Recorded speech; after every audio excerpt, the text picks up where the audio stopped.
Good morning. I'm so proud of you guys. So proud. Really, just so proud. So let me start by thanking everyone, including you all, for proving that it can be done. And I'm going to have more words to say to you. But I first want to thank the staff, the leaders of the Sheriff's Department. This could not be done without you personally believing that this can be and should be part of your role and responsibility in terms of keeping communities safe. Every one of you who are here working every day and night at Pitches are an integral, very, very important part of proving that we can actually do this work differently, not only as a county, but as a state and as a country. So I want to just first ask everyone to applaud the members of the Sheriff's Department for all the work you do to make this a success.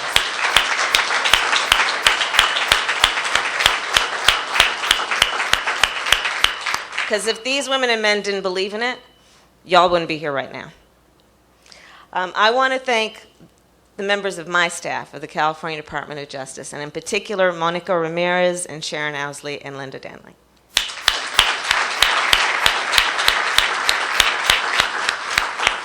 This is work that has never been done out of the California Department of Justice.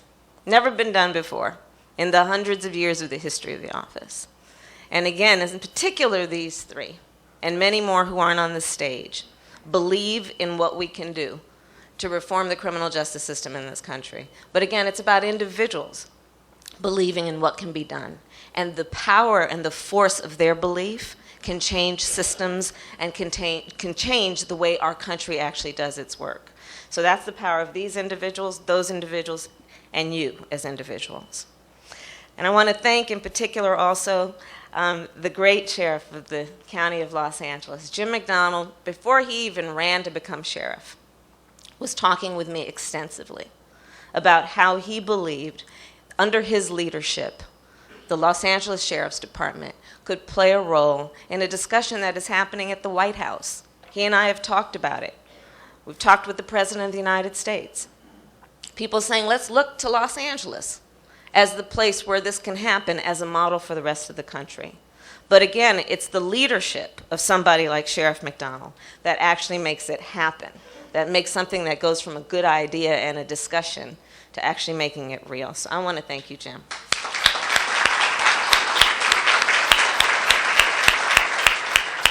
And I know we also have some members of staff from two of the Los Angeles County Board of Supervisors offices, Mark Ridley Thomas and Hilda Solis.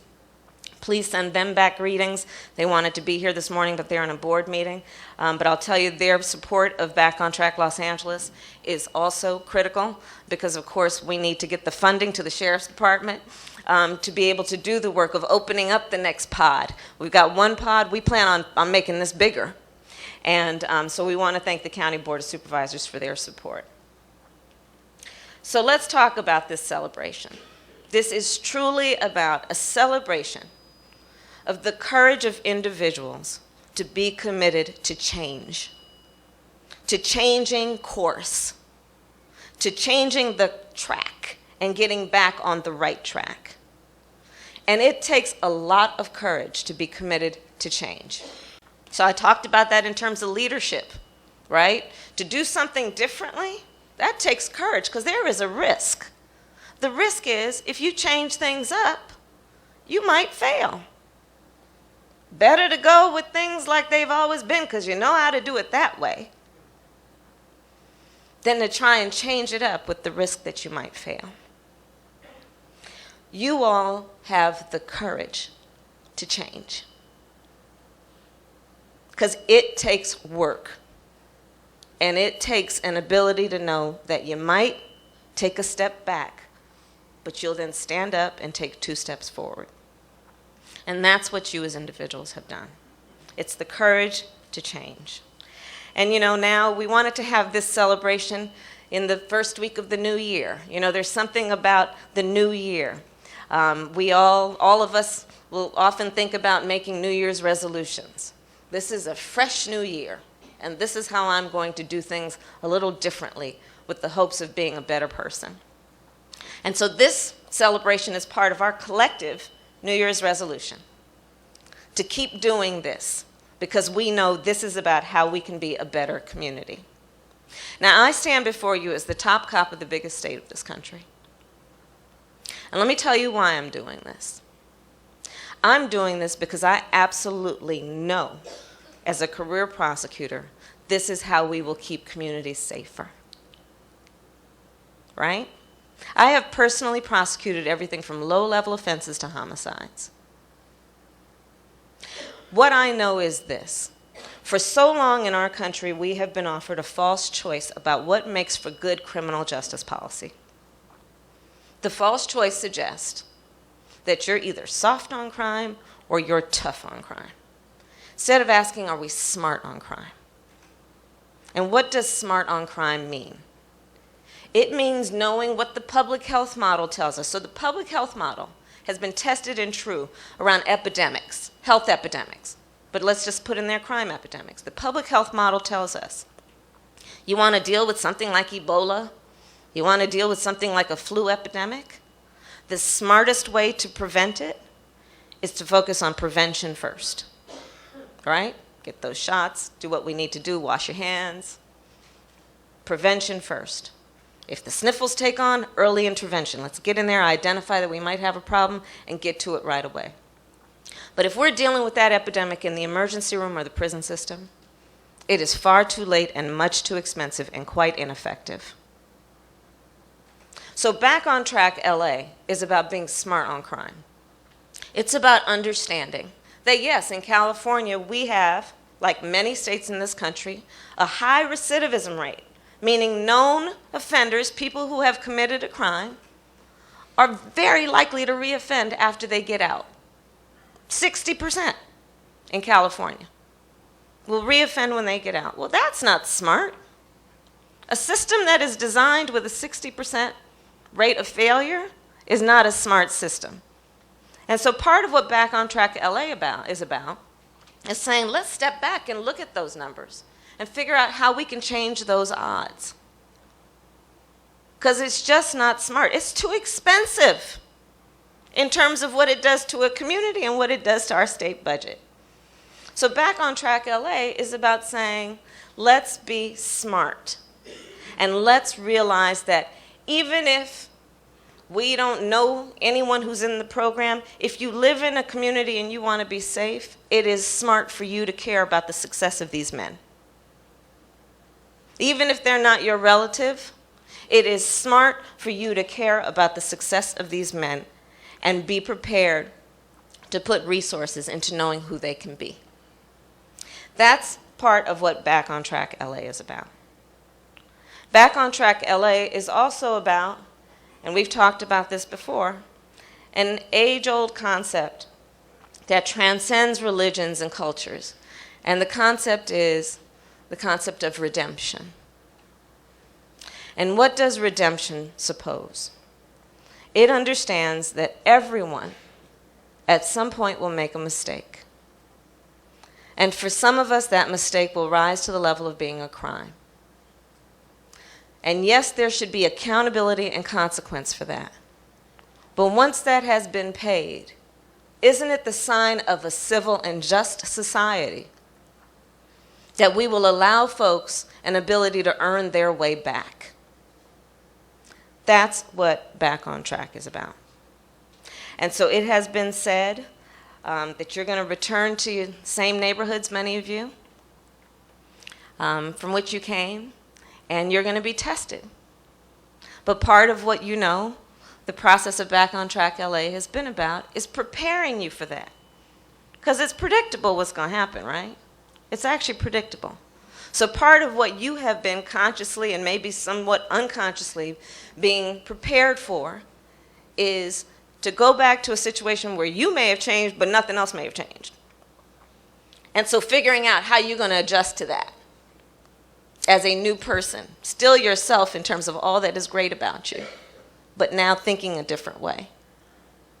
Part of what you have been learning is that there are resources available not only in custody but out of custody. And so Sheriff McDonald talked about the many participants who have graduated Back on Track LA who are staying at residential facilities and doing really well.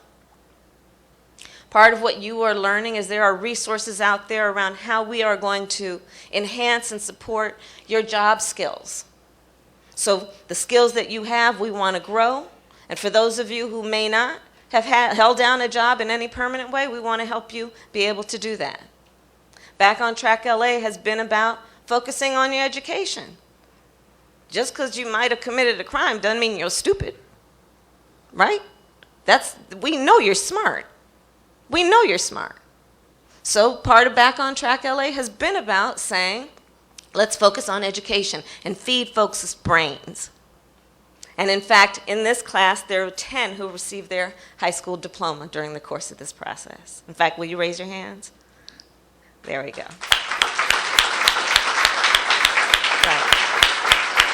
Right. So that's what this is about. And so for you men in the back, I'm going to say this. Soon it's going to be you sitting up here in these robes. So watch them. And for you up front, again, back to this point of being a role model. Well, welcome to the Role Model Club. You know, I was the first person to be a woman Attorney General of California. I was the first woman to be elected District Attorney of San Francisco. I was the first person of color to be elected Attorney General of California. Whatever, first. Welcome to the Role Model Club. It's tough. Being a part of the Role Model Club means being in a room where sometimes you may be the only person who has had the experiences you've had. Being a part of the Role Model Club means that people will watch you because they admire your success, and so they're going to watch you to see how you do what you do. Being a part of the Role Model Club means knowing that there are people who you inspire even when you don't realize it. So to be a part of the Role Model Club, I say hold your shoulders back, keep your chin up, take pride in your success, but also know you got to keep working. You got to keep working because it's kind of like a permanent membership to be a part of the Role Model Club. Okay? So with that, I'm going to just close my comments by saying again, I'm really so very proud of you. And you know, that reference that I made to the White House, I have literally talked to the President of the United States about this, about you all, about Back on Track LA. And they're watching what you're doing. And so on this point about role modeling, here's what I need you to know. When we started this initiative with the Sheriff's Department out of the California Department of Justice, it had never been done before. And we did it knowing it can be a success. But there are a lot of people who couldn't imagine something like this happening. So they're watching it to see, okay, if it can be a success, maybe we'll try and replicate it around the country. So the thing that you should know about this, in a way that inspires you, is your individual success will, and I know it will, create the opportunity for some man you have never met before in some other part of this country to be able to have this kind of opportunity when they're in custody. Because they're going to look at Back on Track in LA and say, okay, that can work. We get it now. So I want to thank you all. Very, very proud of you. And let's start this celebration with the conferral of the certificates. Thank you.